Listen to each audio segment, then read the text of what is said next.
Sa latest vlog ni Peking Bombay ay nasa kalsada siya at sinabing pupunta siya ng Merrill O, sa lugar kung saan nakatira ang pamilya ni Neri.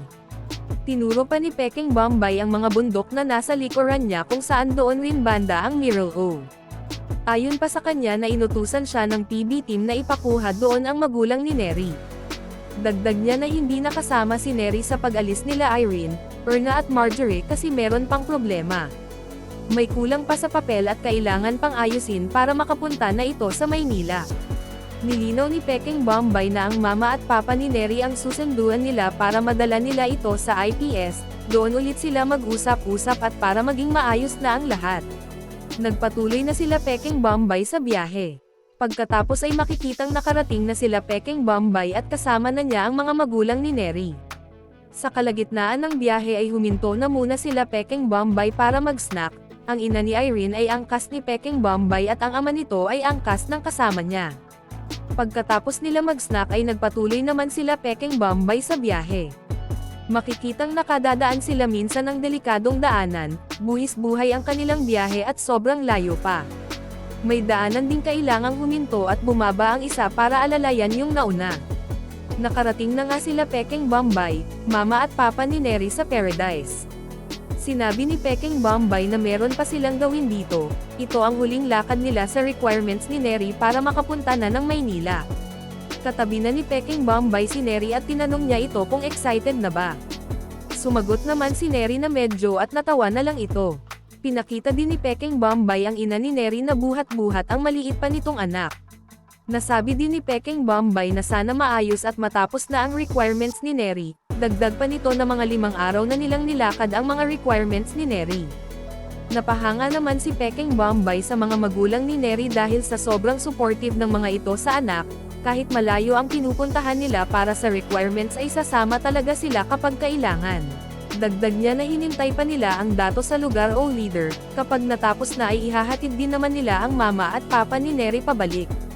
Nabanggit din ni Peking Bombay kay Neri na 3 oras yung biyahe nila papunta sa lugar kasi matirek ang mga daanan dahil sa laging pag-uulan. Pinayohan naman niya si Neri na pag nandun na ito sa Maynila ay mag-aral ng mabuti para magkaroon ng magandang kinabukasan, at para makatulong sa mga magulang.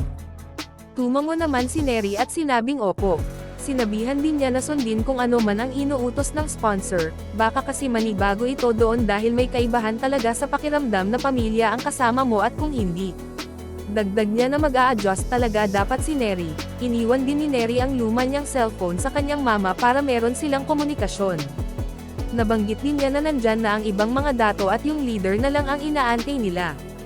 Pagkatapos ay makikita na si Mang Ile na nasa harap na ng mga dato at mga sitio leader. Pinaliwanag nito ang rason kung bakit sila pumunta sa lugar. Ang mabuting intensyon o hangarin ng PB team para kay Neri, kung bakit nila ito kailangang dalhin sa Maynila, at kailangan din nila ang permiso ng mga dato na naayon sa patakaran ng mga katutubo. Tumayo naman ang isang dato at tinanong si Mang Ile kung may kasulatan na ba ang pagpayag ng mga magulang kay Neri na pumunta sa Maynila, at importante ay dapat taos-pusong pumayag ang mga ito at hindi pinwersa. Agad din naman sumagot si Mang Ile na meron na, habang hawak-hawak ang mga papel na kasulatan. Pangalawang sinabi ni Dato na aminado naman silang mga magulang na katutubo na wala silang kakayahan para sa edukasyon ng kanilang mga anak, usapang kolehiyo ay wala talaga silang kakayahan. Kaya nagpapasalamat naman din talaga sila sa Pugong Biyahero na iniisip ang edukasyon ng kanilang mga anak. Dagdag ni Dato na ganito talaga na proseso ang dapat gawin. Bakit? Dahil kung magkaproblema ang mga bata ay wala silang ibang mapupuntahan kundi babalik at babalik sila sa tribo. Sinabihan naman niya si Mang Ile na alam naman siguro nito ang tradisyon at kultura ng mga lumad. Kaya gusto nilang masigurado ang seguridad ng bata sa kamay ng PB team. Dagdag pa ni Dato na kung dumating man ang araw na mabulilyaso ay talagang PB team ang sisisihin nila. Sumagot na sana si Mang Ile.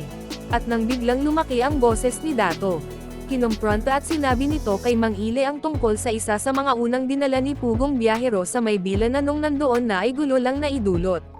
Sino kayang PB team scholar ang tinutukoy ni Dato? Abangan. Dagdag niya na hinintay pa nila ang dato sa lugar o leader, kapag natapos na ay ihahatid. At para sa more summary video ng Pugong Biyahero, huwag kalimotang mag-like and subscribe.